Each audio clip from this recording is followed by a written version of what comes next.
আসসালামু আলাইকুম। তো কেমন আছেন সবাই? আশা করি আল্লাহর রহমতে ভালো আছেন এবং নিরাপদে আছেন। আমার হাতে একটা ফোন আছে Oppo, এটার মডেল হইছে CPH2477, ঠিক আছে? তো এই মোবাইলটা লক হয়ে গেছে। তো এই ফোনটা হলো আমার একটা আঙ্কেলের ফোন। এই ফোনটা কিন্তু লক হয়ে গেছে। যে লকটা ছিল এই লকটা কিন্তু সে ভুলে গেছে। বারবার ট্রাই করতে করতে এখন এখানে যদি আমি প্যাটার্ন দিয়ে মানে ট্রাই করতে যাই তখন 30 সেকেন্ড সময় নেয়। লকটা সম্পূর্ণ সে ভুলে গেছে। এখন আমি আপনাদের এই ভিডিওতে দেখাবো যে লকটা আপনারা কিভাবে খুলবেন। এই ভিডিওতে আমি সম্পূর্ণ প্রসেসটি দেখিয়ে দেব। তো ভিডিওটি ধৈর্য সহকারে দেখতে থাকুন। আর হ্যাঁ, আপনারা যারা আমার এই ভিডিওটি ইউটিউব চ্যানেলে দেখছেন অবশ্যই আমার ইউটিউব চ্যানেলটি সাবস্ক্রাইব করবেন। আর যারা আমার এই ভিডিওটি ফেসবুক পেজে দেখছেন দয়া করে আমার ফেসবুক পেজটি ফলো দিয়ে আসবেন। এরকম ইন্টারেস্টিং ভিডিও আমি আমার ফেসবুক পেজ এবং ইউটিউব চ্যানেলে আপলোড করে থাকি, সো আপনাদের জন্য অনেক হেল্পফুল হবে। Welcome to my mobile screen. তো এই প্যাটার্ন লকটা যে কি সেটা কিন্তু আমরা ভুলে গেছি। তো এখানে টাইম চাচ্ছে 30 সেকেন্ড। ফিঙ্গারেও কিন্তু কাজ করে না। CPH2477 সম্পূর্ণ স্টেপ বাই স্টেপ আপনারা দেখতে থাকুন। তো এখন আমরা যে কাজটা করবো, প্রথমত আমাদের এই ফোনটাকে আমাদের অফ করে নিতে হবে। উপরের দিকে পাবেন ভলিউম বাটন, আর এখানে পাওয়ার বাটন। জাস্ট এই ভলিউম বাটন এন্ড পাওয়ার বাটনটা প্রেস করে আমাদের ধরে বসতে হবে। দেন এই যে ধরে বসি, এটা ধরে বসার পরে এই যে এই অপশনটা চলে আসবে। আসার পরে জাস্ট আপনারা এখান থেকে নিচের দিকে সোয়াইপ করে জাস্ট এটাকে অফ করে দিবেন। তো অলরেডি ফোনটা আমি অফ করে নিয়েছি। উপরের দিকে দেখতে পারবেন ভলিউম বাটন মানে আপ, আর আছে ডাউন। তো আমাদের পাওয়ার বাটন, আমাদের এখান থেকে যে মাইনাস বাটনটা আছে মানে আপনারা যে ভলিউম বাটন দিয়ে সাউন্ড কমান সেই বাটনটা এবং পাওয়ার বাটন এই দুটো কিন্তু একসাথে প্রেস করে ধরে বসতে হবে। এই ভলিউম যে ডাউন বাটনটা আছে জাস্ট এটাকে প্রেস করবে এবং পাওয়ার বাটনটাকে প্রেস করে ধরে বসবো, ঠিক আছে? যখন আমার লোগোটা চলে আসবে Oppo লোগোটা, তখন আমাদের পাওয়ার বাটনের থেকে আমাদের আঙ্গুলটা সরিয়ে নিতে হবে। তো আপনারা দেখুন আমি কিভাবে করি। এই যে এখন আমি এটাকে এই ভলিউম ডাউন বাটন এবং পাওয়ার বাটনটা প্রেস করে ধরে বসবো। রেডি, 1 2 3। এই যে এখন আমি এই পাওয়ার বাটন থেকে আমার আঙ্গুলটা সরিয়ে নিলাম এবং আমার যে মাইনাস বাটনটা আছে ভলিউম বাটন, এটা কিন্তু প্রেস করে আমাদের ধরে বসতে হবে, ঠিক আছে? যে পর্যন্ত ওপেন না হবে 3 সেকেন্ড ধরে বসার পরে দেন এই অপশনটা এখানে চলে আসবে। দেন আসার পরে এখান থেকে আমাদের ল্যাঙ্গুয়েজ সিলেক্ট করতে হবে। এখান থেকে আপনারা ইংলিশটাকে সিলেক্ট করে দেবেন। ইংলিশটাকে সিলেক্ট করার পর এখান থেকে আরও কয়েকটা অপশন চলে আসবে। জাস্ট আমরা এই যে ফরম্যাট ডাটা আছে এখানে একটা ক্লিক করে দেবো। এখানে ক্লিক করার পর আপনারা দেখতে পারবেন যে স্ক্রিনের পরে একটা পাসওয়ার্ড শো করবে 8261 8261। তো 8261 দেওয়ার পরে এখানে আমার দুটো অপশন চলে আসছে, ক্যান্সেল আর ফরম্যাট। তো এখান থেকে আপনারা ফরম্যাটে ক্লিক করে দিবেন। তো অলরেডি কিন্তু আমাদের এখানে ফরম্যাটের কাজ চলতেছে, ঠিক আছে? দেখা যাচ্ছে ডাটা ফরম্যাটেড। তারপর এখান থেকে ওকে অপশন চলে আসবে। জাস্ট আপনারা এখান থেকে ওকেতে ক্লিক করে দিবেন।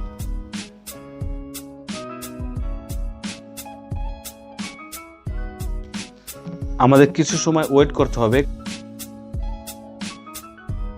তো দেখতে পাচ্ছেন অলরেডি কিন্তু আমার ফরম্যাট করা হয়ে গেছে। এখন এখান থেকে আপনারা এই বাটনের উপর একটা ক্লিক করে দেবেন। এখানে ক্লিক করার পর আপনার সামনে এরকম একটা অপশন চলে আসবে। আসার পর এখান থেকে আমার ল্যাঙ্গুয়েজ সিলেক্ট করা আছে ইংলিশ, আমি ইংলিশে সিলেক্ট করা থাকবে। এখান থেকে আপনারা এই নেক্সটে ক্লিক করে দেবেন। নেক্সটে ক্লিক করার পরে এখানে আর একটা অপশন আসবে আপনার সিলেক্ট রিজিয়ন। তো এখান থেকে আমি বাংলাদেশ দেওয়া যেটা আছে এটাই থাকবে। আমি এখান থেকে কন্টিনিউতে ক্লিক করে দেবো। I have read the agree, এখান থেকে আপনার টিকমার্কটা দিয়ে দিবেন। টিকমার্ক দেওয়ার পর এখান থেকে নেক্সটে ক্লিক করে দেবেন। নেক্সটে ক্লিক করার পর আপনার সামনে এরকমটা অপশন চলে আসবে ওয়াইফাই কানেক্ট করে। তারপর কিন্তু আপনারা এটাকে আনলক করতে পারেন, সেটা করবো না। উপরের দিকে স্কিপ একটা অপশন দেখতে পারবেন। জাস্ট এই স্কিপের পর একটা ক্লিক করে দিবেন। আমি এখান থেকে স্কিপ করে দিচ্ছি।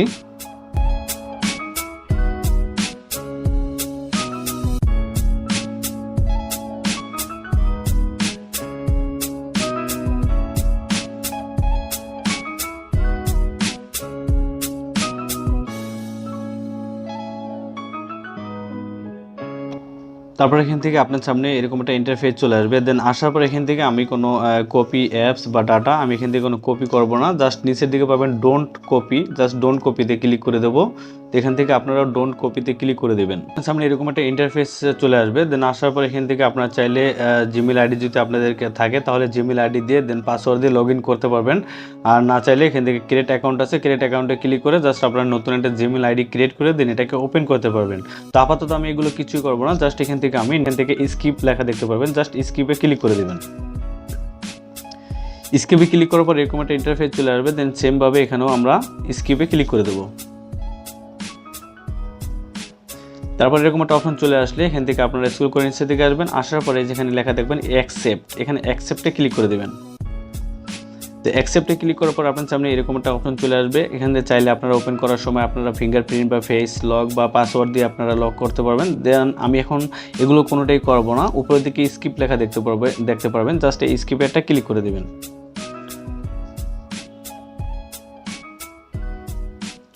স্কিপ লেখায় ক্লিক করার পরে এরকম একটা অপশন আবার চলে আসবে, দেন আসার পর এখানেও আমাদের স্কিপে ক্লিক করে দিতে হবে। এই যে উপরের দিকে পাবেন স্কিপ, জাস্ট এই স্কিপে একটা ক্লিক করে দেবেন।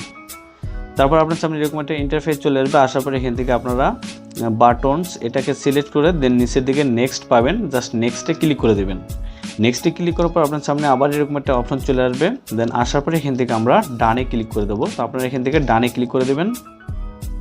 দেখতে পাচ্ছেন আমার কিন্তু অলরেডি কিন্তু ওপেন হয়ে গেছে। এখন এখান থেকে আমরা গেট স্টার্ট এখানে একটা ক্লিক করে দেবো। তো আপনারা এখান থেকে গেট স্টার্ট এখানে একটা ক্লিক করে দেবেন।